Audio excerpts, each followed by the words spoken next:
এই মুহূর্তে কিছুটা আশা হতো, বাট এতে আমাদের দুর্বলতা। এবার সাকিব আল হাসান ও তামিম ইকবালকে নিয়ে একসঙ্গে বৈঠকে বসেছে বিসিবি।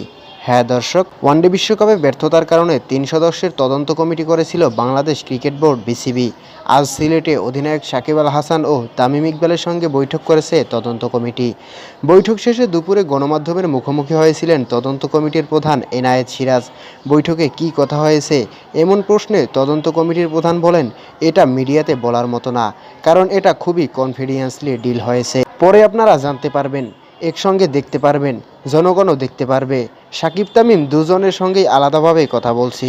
সাকিব তামিমের সঙ্গে আলোচনা প্রসঙ্গে সিরাজ আরও বলেন, আমি মনে করি আলোচনা গতিশীল ছিল। ফলপ্রসূ হয়েছে কি না এই মুহূর্তে বলতে পারবো না। আমি বললাম আলোচনা গতিশীল হয়েছে। দুজনকে নিয়ে আলাদা আলাদা বসেছিলাম।